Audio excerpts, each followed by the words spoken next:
The topic today will be how to successfully build your brand. And I am very grateful today to interview Bubba Mills, who's the owner and CEO of Corcoran Consulting and Coaching. Good morning, Bubba. Good morning. I just wanted to say, looking at him like, oh, Baba, the owner, the CEO of Corcoran Consulting. I really appreciate it. And it makes such a difference when one of the leaders, step up and said, you know what, I'm going to be the one doing the interview. I'm going to be the one sharing knowledge with us, with the real estate agents who are out there and need help and need some advice from the experts. So I just want to say thank you because it means a lot to me. It means a lot to all our agents out there for you, the leader of Corcoran Consulting and Coaching, to be here today. Thank you. It's my pleasure. I love doing these. I mean, I'm a people person. I'm a 99D, 99I. So depending on how you catch me, I'm either the biggest jerk or the nicest, friendly person in the club. So, so far, you're not on the jerk side. We like you. So. I use my days. My name is Jessica Crumble. I am the owner of Addison James Estates and Homes. We are a nationwide real estate company in 15 states. We try to find ways for you to get free education. Tune up with us every Tuesday, Friday, and also we do nationwide webinar. Now, let's go to the subject, which is how to successfully build your brand with question number 1. The first thing many people think about in relation to branding is their logo. Do you think it's the best place to start? No. Your color palette, your logo, the consumers could care less. What they see is what they know. Think about it. H&R Block, I ran Option 1 Mortgage for 7.5 years, owned by H&R Block. H&R Block's logo was HR Block, big block letters, right? They paid $1 million to go to a green box. And they paid $1 million to a company to create that green box. So is it your logo that really means anything? Out of curiosity. I don't think so. If I sent you a picture and said, this is my logo, and it's just CCC, or if I sent you one that said Corcoran Consulting, or if I got this new color palette, they don't know what it is until you show them. What you stand for means more than what it looks like. Now, don't look trashy. Don't get me wrong. I mean, you can go to 99 Design as a company that I love. 99 Design will basically design your entire brand. I mean, no joke, from templates to page layouts to what your stationery looks like, your envelopes, your stamps, your logos, your brand message. It does everything for $299. So don't do it yourself unless you have a graphic design background. I say use a company. Fiverr's another one. $15. You know, they do contests. You know, you can submit it, and I'll usually, when I do something like that, I'll run it through like 3 people and pay them each $15 and use the best one that comes back. There's a lot of ways of doing it. Yes, and I don't think the logo is like the big thing for the company, and it's more the story behind the logo or even the relationship and the leadership. Like an example with what happened today, like I know your company for years, but for me, it was like, oh, it's Corcoran Consulting. But when I see a leader coming to a broadcast Tuesday, the owner, I have a totally different view now of your company because of the relationship, because of the step you're taking. So I think that's more important. I'm going to remember your company more for that than your logo. Well, and that's your brand voice, your brand message. You know what I mean? That's something we'll talk about in a little bit. But I mean, seriously, it does not matter what you look at. Look at NAR. They just changed their logo, right? They did. Yeah, they changed their logo. It looks the same. They paid a lot of money to change it, and it looks the same. You look at major corporations out there, right? Their logo is what you give to them. It's not what they perceive you as. So they don't know what you are based on your logo. Spend less time on that and spend more time on what your brand means. So you think it's more a fear factor that we have in our mind to say, oh my gosh, we don't want to change the logo, or we're going to spend so much time on the logo. It's just a fear factor, right? 100%. Especially if you're an I personality. Then you get that whole analysis by paralysis. You want the color, and you want it to look pretty, and you want it to look like a house, and who cares? Who cares? Sounds like me. Yeah. Look, natural born salespeople, you take the business as a whole, right? And this business is this. And you're going to say, I'm going to do a team or a little logo off the side of it, right? And I'm going to build this, right? Does this mean anything compared to what your survey results are, what your brand messaging is, what your brand voice is? They don't care about your color palette or the font of your letters. They don't care about that. Only you care about it. That's the only person that cares is you. Is you. You don't tell that to marketing people. Well, here's the thing, right? The marketing department, but the marketing department is there to put your message, your voice, and your brand in one picture to say, this is us. This is how it looks. This is the way that it should be ran. Now, you just talk about the message. What's the difference between the brand message and brand voice? So your message is the who and what. That's your message is who you are and what you do. Your voice, okay, which has to be unique. Every one of our voices are unique. So think of it this way. My voice is different than yours. My message can be the same as yours, right? I can duplicate anybody's message, but I can't duplicate the voice. So when you look at your voice, it's what you do different. Never say better. It's the most opinionated word in real estate, and you'll get the most arguments known to mankind. I'm no better than Ferry, Proctor, or Buffini. I love them all. They're all my friends. I'm different. What we do is different than them. See, that's not opinionated. It's factual. Different method. That's it. So here, let me ask you a question. If your message is Allison James is affiliated with these 3 nonprofits, and we close the office every Friday at noon to be able to go work for this nonprofit, and we work with doing this, and we have this messaging, and we do this for our clients. That's her voice, right? That's telling people who you are. What is your differentiator? What makes you stand above other places? What's make you different? Yep. So here's the thing. The real estate industry is the only industry that has not segregated based on value. Interesting concept. You guys charge the same as Remax and Keller Williams and HomeSmart. You all charge 6%. That's the number, right? Oh, we don't. Interesting. You can go and find 1 or 2 brands. To a consumer's eyes, if they interview 4 brands, all 4 brands have the same price. You agree with that? Yes, I follow you. Yes. Okay. Same brand, same concept. Okay. So why can the Ritz-Carlton charge more than Motel 6? It's the same size room. It's got a bed. It's got a shower. It's got a mirror. It's got a door. And some rooms are larger and smaller. But the brand voice is completely different between the two of them. You go to the Ritz, you got yourself a client concierge department. You go down there, there's somebody there 24 hours a day, tell you the best local restaurants and everything, right? That's their brand messaging. If you go to Motel 6, you can't even get an extra pillow, much less them tell you where the best place to go is, right? Now, how come, do you see the different price values now? In real estate, we really haven't made that, distinction yet. And everybody stands for the same thing, 6% listing, 6% listing. I charge $7 and a $3.99 implementation fee. So you need to focus more on the brand message than the product itself, period. People spend too much time on this is the product when you need to say, this is my message. Yes.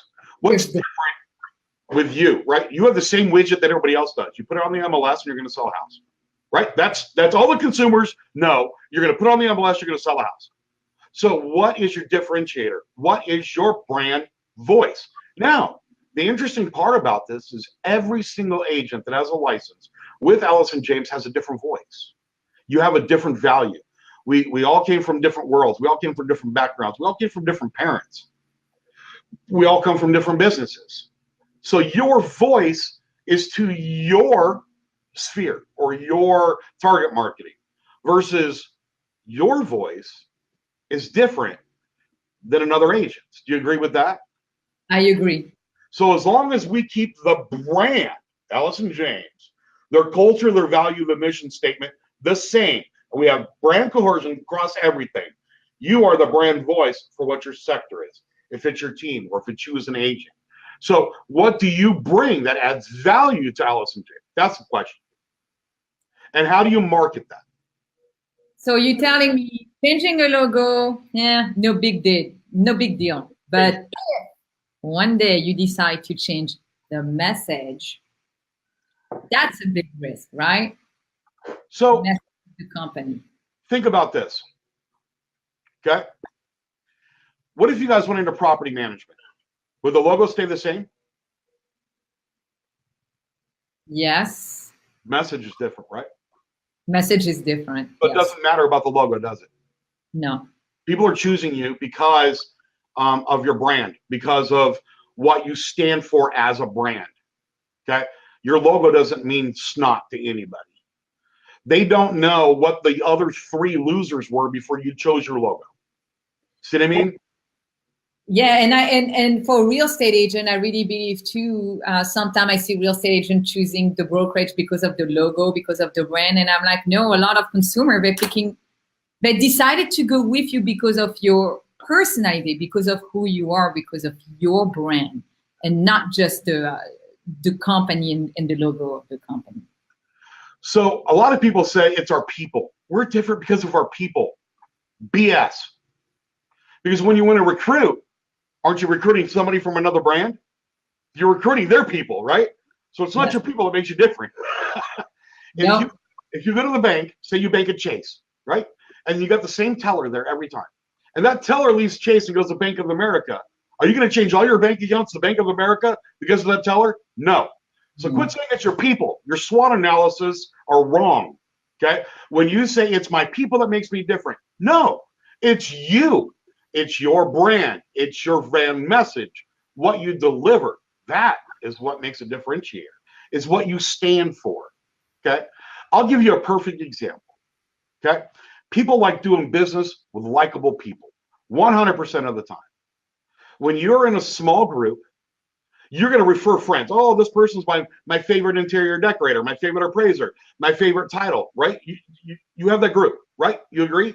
Yes, I agree. Think about consumers, right? Consumers like to do business with likable people themselves. We had a client about 7 years ago that was a nudist. Okay?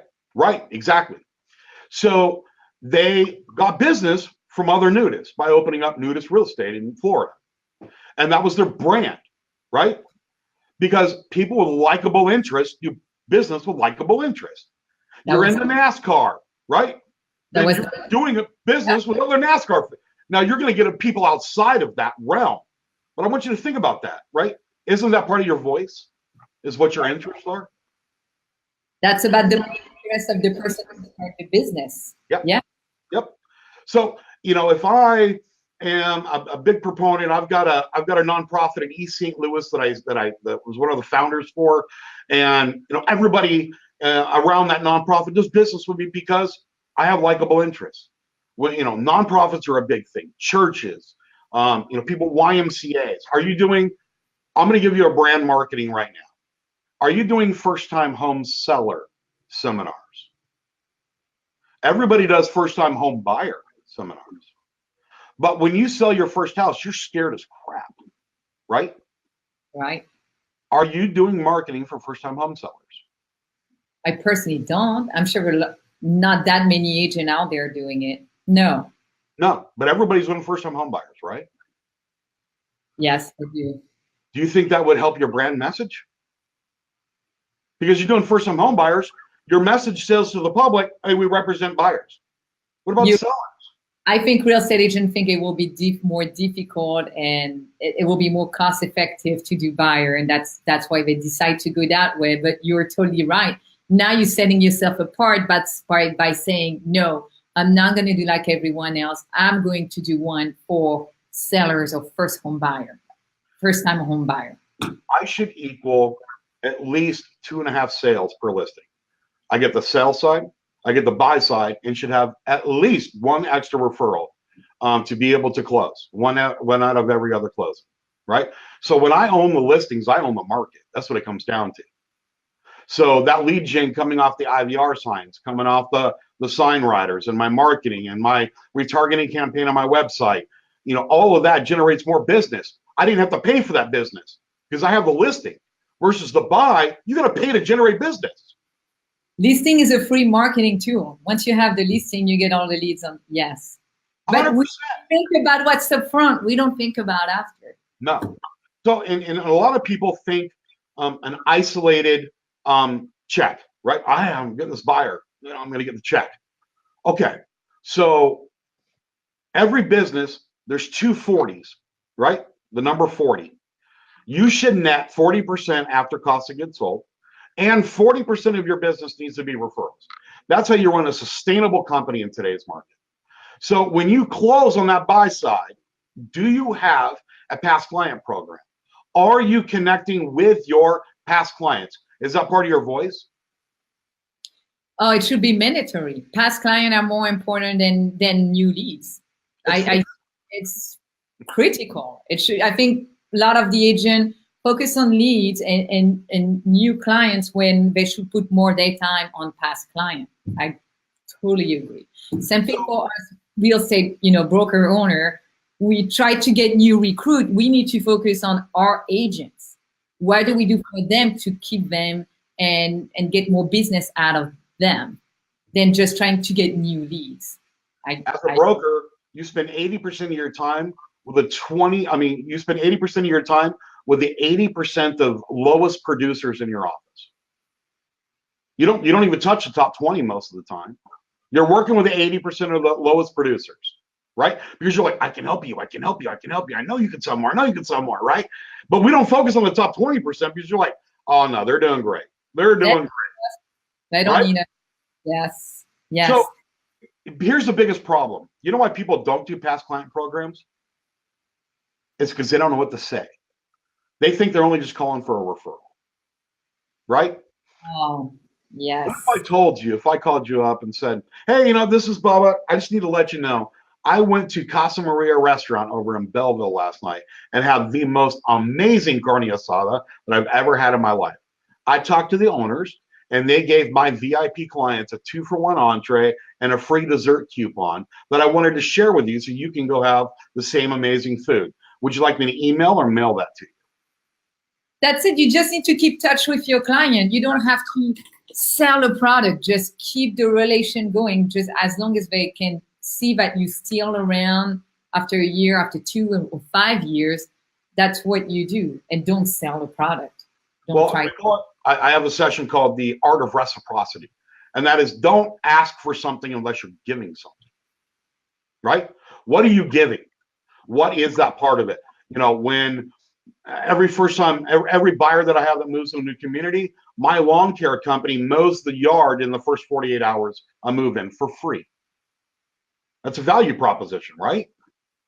Why does that lawn care service mow the yard for free?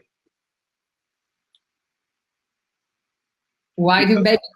Because they know they're going to have the repeat business. It's a new location. They need someone.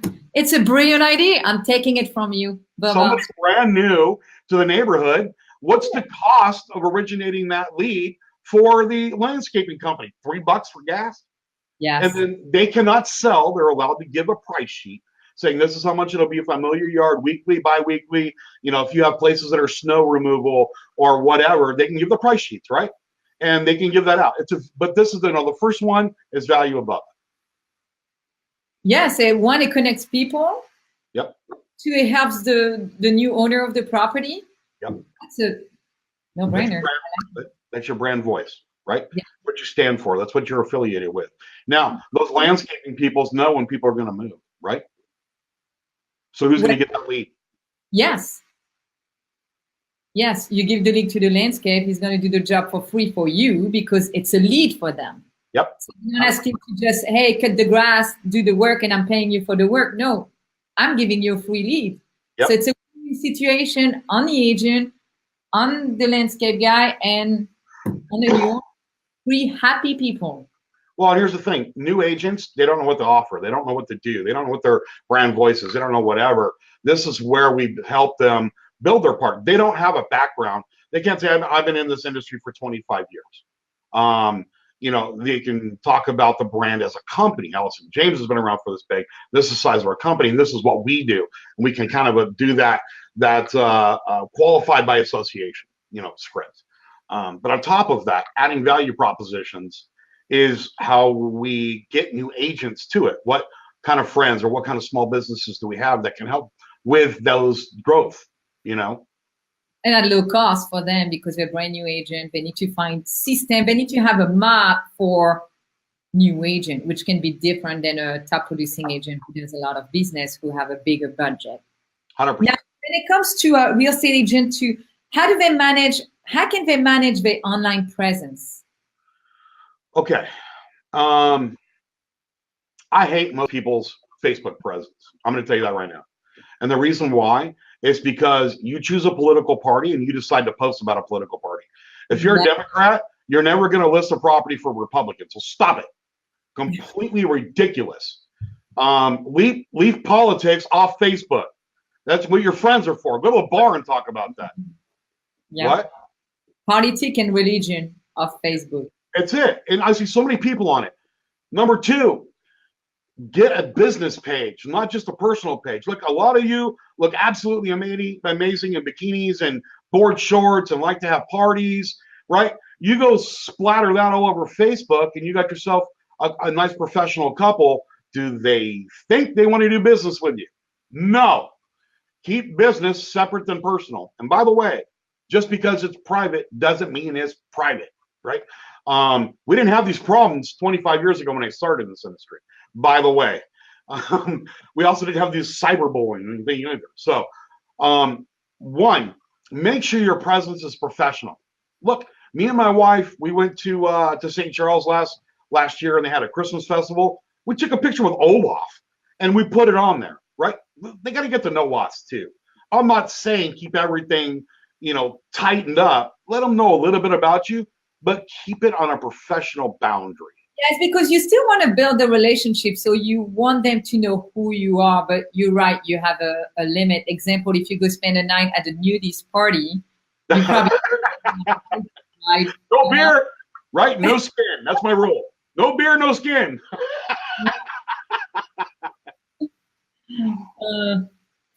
Now, go ahead. No, go ahead, ma'am. No, I totally agree. Get a Facebook business page. I know it's important to mix the personal side and the business side. Don't put too much of your listing. I know that's something like a lot of agents do. They have a new listing or anything that is like selling a product. They kind of need to reduce that to in their personal Facebook. Here's my rule. I don't have a problem with you putting a new listing if you do it as a video. Don't just put a picture and a link. Don't just put a picture and a link. 54% of consumers want video over any other type of mass marketing to them. When they're going through social media or even in emails, make sure we're encrypting videos, you have a 54% likability to the consumers at large. 54% versus like a 30% with a photo versus 15% with just words. So if you're going to do it, do a Facebook Live, do a walkthrough, highlight what the great parts of it are. When you're getting ready to do an open house, blast it out there. You're doing an open house. Hey, I'm sitting here. Don't walk through the entire house. Okay. Show highlights of it. Okay. Facebook Live is a very, very valuable tool that most people underutilize. Okay. I can attach my brand and co-brand with another company and increase credibility instantly.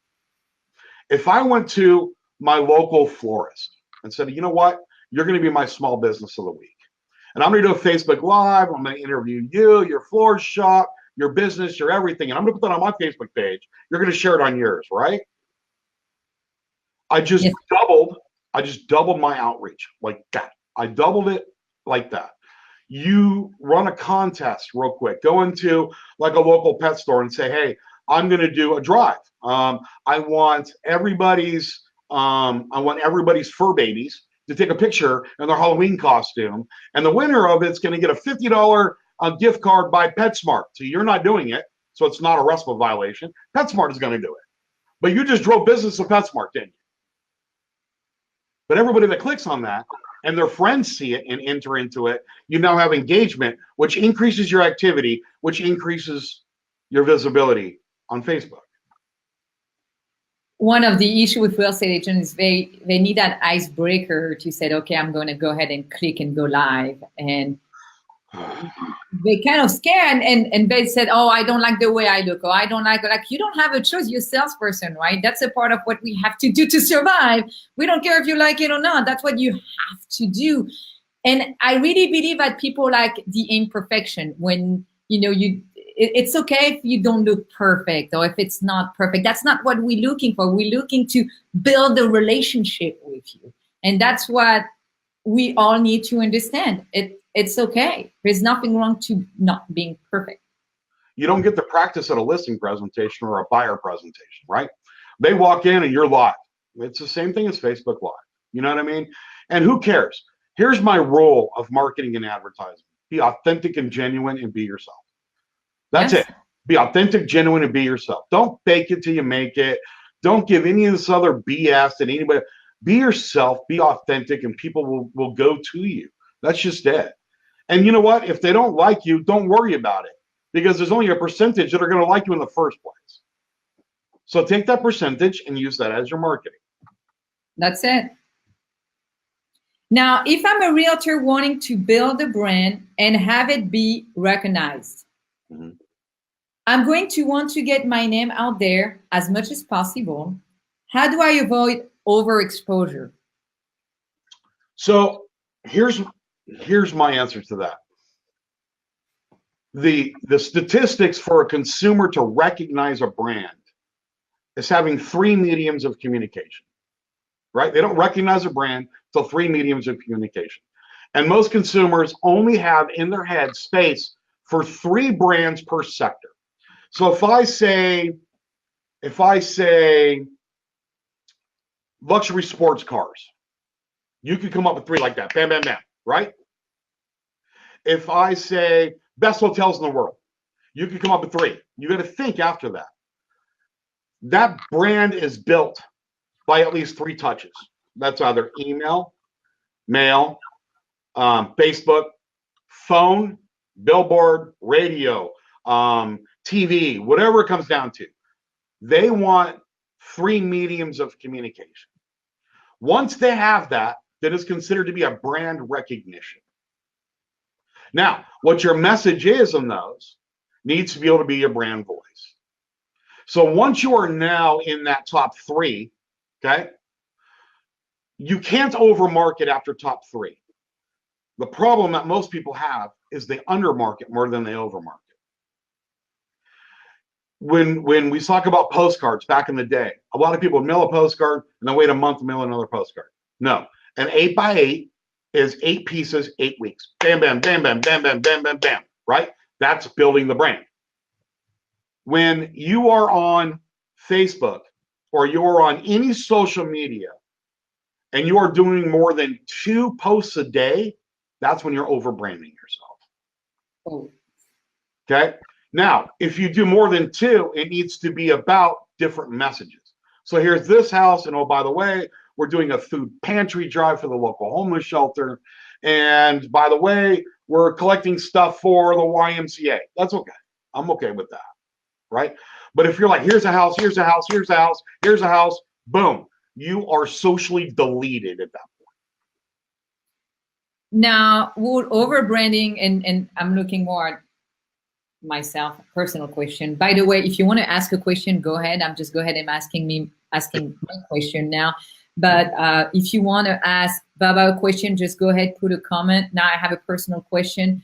Now, is it over branding if you bring value. So let's say if you tell me overbranding is 2 emails a week, if these 2 emails are not about selling a product but bringing value to my client, is it still overbranding? So one, I would not send 2 emails in a week. You need to do 2 types of communication in a week. So use slide dial or slide broadcast and drop in a voicemail, right? Use, whatever your CRM is to be able to drop a message, and a phone call. That's not over branding if you're delivering a value and not asking for something in return, right? If you're educating, there's no such thing as over educating. Now, if you're doing it every day of the week, yes, completely cut off. But if you want to touch somebody twice a week, touch them in 2 different sources, not just email. Touch them in a text. Text is a huge thing right now, actually. Texting is becoming almost as valuable as voicemails, and you get a higher response. So texting is, I tell my choir, all of my agents on all my teams, we prospect an hour and a half. We do an hour on the phone and 30 minutes of text. Just like at all of our events, it's the same way we do it. And we get great quality appointments by text. So mix them up. Mix them up if you're going to do it in the week.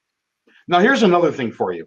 I am going to go so complete the norm. Bubba's not normal, by the way. I'll disclose that. I'm nothing close to normal. Okay. Everybody says a lead is only good for 3 minutes, right? 5 minutes, whatever the number is. So you got to call them immediately. Bubba says BS, right? You go, Bubba. No, BS. I get a lead online that comes through a lead generator or anything else. They chose a non-evasive form of communication. They know how to call me if they wanted to talk to me, right? They know how to call me if they wanted to talk to me. So in the first minute of that lead, send them a text and an email. And wait till the 5th minute. You're going to get over 40% response to a text and a voicemail the minute that thing comes in, right? A text and an email, I apologize. That's going to come in. You can set the appointment before even making the phone call, okay? Wait till the 5th minute and then make the phone call to follow up.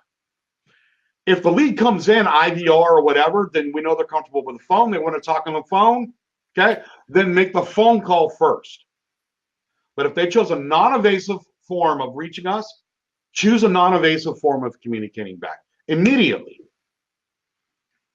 Baba, I'm so happy you just said that, because I've been talking to a lot of our recruiters or agents about, if they don't call you, if they text you or fill out a form, do not call them, text them back. Right. I don't think people want to talk to you. They're not going to pick up the phone. That's why if they want it, like you just said, if they want to talk to you, they will have just pick up the phone. Text them, send them a Calendly link. Yep. You can have a better closing rate or more leads by doing that than call them and be like, well, I'll call them, they don't pick up because they don't want to talk to you. Right. No, but that's true. Stop calling these people. And if you don't get a response, then call them. Yeah, if you don't get a response, call them. But don't do it in the first minute. Send a non-evasive form of communication, because that's the way that they chose. And then we'll go to the call. So that's my opinion. Now, other coaches are going to disagree, and that's okay, because we're all different. We're all different. We're all different. That's just it. I do things differently. And I'm telling you, test it. It's just like I don't do open houses Sunday between noon and 4. Why is that? It's because there's 500 of them. You want to know why people aren't coming to yours? It's because they're choosing one of 500 of them. So quit doing it when everybody else is doing it. How about you do it Saturday at 10 a.m., right? Because nobody's doing it. It's not that hard. Yeah. It kills me. Like on a Wednesday or Thursday and offer like free one, like a sunset open house with free one. I might stop to that one if there is a. Yeah. Drives me nuts.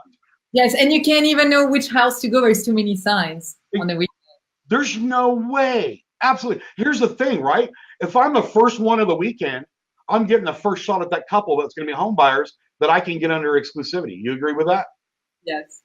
So if I'm the first one of the weekend, I have a higher chance of getting them under exclusivity, and then I can do private showings tomorrow, right? Right. If you get them on Sunday at 4 o'clock, because they chose to come to one of 500 insurers. They've already talked to 50 other realtors. They've already been banging on they've already been over marketed. That's why they don't choose you. I don't even want to talk to you at that No. point. They're walking in going, hey, I've already been told. I just want to look at the house.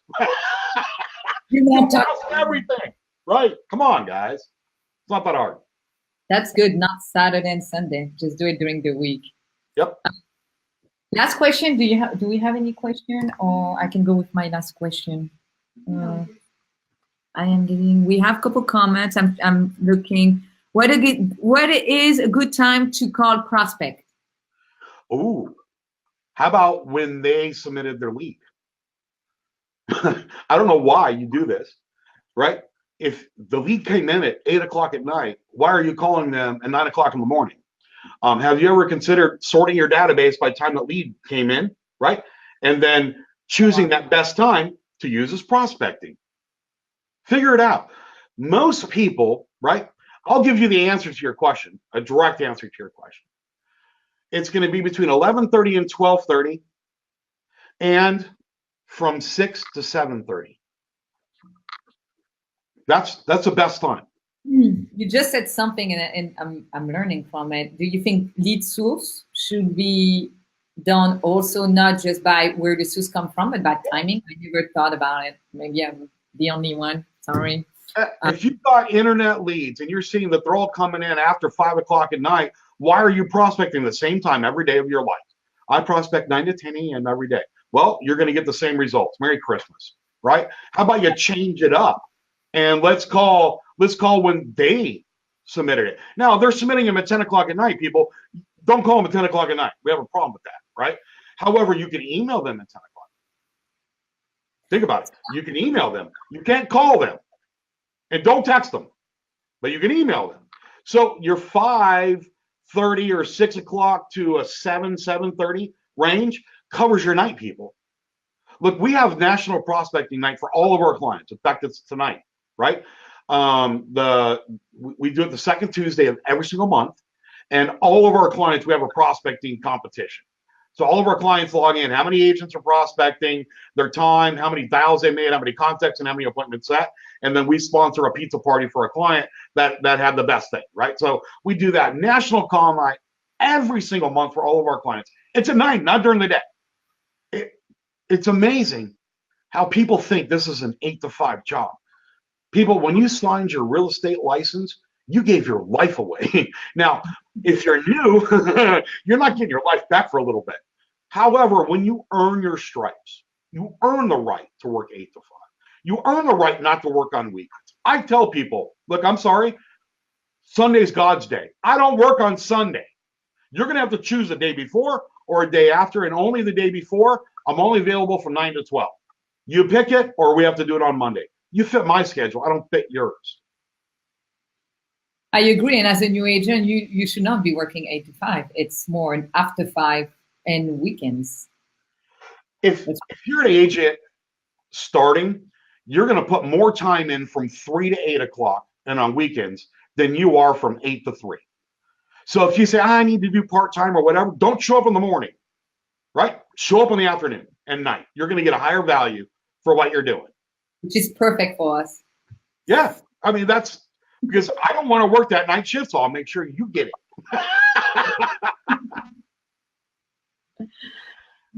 Okay, one more question. For the agent who feels like they're right at the beginning of this process, this may all feel like a lot to take in. What would you tell that person is a good practical first step? Okay, say it again. They're brand new and they have too much. Like literally, we've gone over 8 different strategies. What's the first step out of the 8? Is that what you're saying? About the branding for online presence for a brand new agent, what would be the first step? Sure. For branding them? First step would be getting a business page. Get a business page, especially if your personal page has those pictures we talked about earlier, right? Get a business page. Number 2, start creating some videos. So here's the interesting part about the industry. They don't know how long you've been in it until you tell them how long you've been in it. They all assume we've all been in it at the same time. They assume I've been in it the same distance as as your new agent that's sitting here watching this, they don't have a clue. And none of them even ask, by the way. If you volunteer it, that's your stupidity, actually. Don't volunteer because they all assume we're all professionals. We've been doing it forever. Okay. So make it look like you have. Do some videos, and on your business page on video, you can actually build playlists. So even go do a video of a neighborhood, do a community video, do a drone video, do or whatever. Start building your playlist on your business page, right? Here's the other trick. Go and on your if you have your own website, go look for HUD listings and put them on your website for sale. There's no exclusivity with HUD. Right? Yes. It's all about perception. They're not your listings. Anybody can market a HUD listing. Anybody can market it. And like you said, sharing knowledge with the public, sharing real estate tips, knowledge, that's so important. Like you said, using video, email video now. Now they have even Gmail just came up with email video, free email video. You can use it on your email. Yep, you can use viral marketing as a company that a lot of my big clients use. They actually send you the camera. You record all the videos up front. They get your list. They get your access to your Facebook page. They do all the marketing for you, literally completely hands off. So they do everything for you. It's an amazing company. It's VRYAL Marketing. Okay, viral marketing. They do everything for you. You can even do recruiting videos if you're a broker, and they'll market recruiting videos for you. They'll do, and they even give you scripts. They help you through what to do and what not to do. If you're looking for a video kind of like library, then use like BombBomb and just create a crap load of videos, and you use the BombBomb to be able to deliver the videos you're looking for, right? You don't have to pay for any of those. If you're starting out and your budget's low, do it yourself. I mean, that's what this does. And just, hey, how you doing? This is another great day. And that's what you're going to do, right? And start with a budget. However, be effective. Don't be cheap. Okay, I'm okay with not paying as much, but don't make it look cheap, guys. Yes, and they have so many apps these days you can use to edit the video and like Photify. You go in there, take a picture, and you can write on it, do whatever you want to on it. Boom, post it. Looks like a professional marketing piece, and it's a free app. It's a free app, I think one thing that they need to do, the new agent, is have a plan, and that's why we have people like you, coaching and consulting, right? Agents focusing on one thing, or I'm going to do a video, or I'm going to do a picture here. How about you have a plan that you can use every week or every month? This is what you do this week. This is what you do next week. Put a plan together, an online presence plan or a branding plan, and after take action on that plan. And of course, that's why you have company like Corcoran Consulting and Coaching, because you're able to draw this type of plan for that. Yeah, and here's the thing. Have a theme. So I'll explain it to you this way. On a calendar, we have our theme. So we're going to do a client engagement party. We're going to do a pie giveaway for Thanksgiving. We need to start marketing that 2 weeks in advance. Don't just do a pie giveaway. Go to and raise non-perishable food for the local homeless shelter, right? So just say, hey, we're doing an appreciation party. We're doing pie giveaways, and have your agents go to the house instead of them coming to your office. Have them go to the house that they sold them, right? And then they can collect non-perishable food, and we can do a donation to a nonprofit. Doesn't that help your brand voice? Think about it. Okay. So not only am I giving you something, hey, happy Thanksgiving. If you're doing Christmas, Valentine's Day, Halloween, we have a lot of clients that will do a special place, like if you have hay rides or corn mazes, and we'll do a client appreciation party at that. Well, we'll say, hey, come by here. We got hot dogs and popcorn and cotton candy, and you can rent those little machines. Companies come in, right? And just for clients, they can get all that, and then they get free tickets into the corn maze. You don't have to put on a party. Somebody else is doing it. You're just giving your clients a little VIP treatment. See what I mean? I like that. Don't put the party, just go to the party. Exactly. Let them do all the marketing and advertising. You're just going to show up, right? And, borrow some space. You know, I have clients that have what else? Catering trucks or road coaches, right? They'll come out and all clients get a ticket. They can go up and get a free meal. There's so many things that you can do to stand above, right? To make yourself better than the other one. That's your message. That's your brand. We want to be the Ritz. We don't want to be Motel 6. No, we want to be the Ritz. That's it. We have to be very creative too. Right. Well, and that's it. Even if you're not a people person, hire somebody who is. I don't care. It's all about the business. You have to be a people person to be in real estate. Right. Well, but here's the thing. A lot of people that are C and D personalities, they're a little too rough to be on camera. We don't get an I personality to be on camera, and you just do what you do best, right? Here's my rule, right? No job's too small to outsource. Get a virtual assistant. Hire somebody to be your promotion product specialist. If you have a great lender and you're doing an open house and you're just not one of those people person, bring a lender in who's a flaming I personality and have them sit the open house with you. They're engaging and you're very detailed. That's fine. Just know your strength and know your weaknesses. Good partner. Yes. Make sure you have a partner who can help you in your weakness. Yep. Yes. Right. It's just like husband and wife family teams. Most of them, one will be sales, one will be operations. It's almost 95% of my clients that are husband and wives, I keep from divorces by putting them in 2 different departments. I know. One runs operations, one runs sales. I'm the salesperson and my husband is the operating, and I'm so grateful we're so different. Well, and a lot of you want to build teams with a partner. I know the great salesperson that can help me afford this. Look, you can't have 2 masters. Good salesperson. You got 2 sales beasts that are going in to own a company.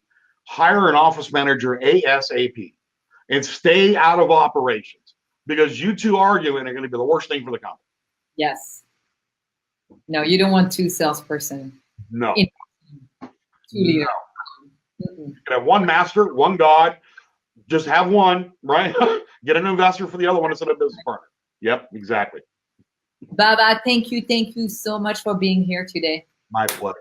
My pleasure. Thank you. It was a real pleasure for me to interview you.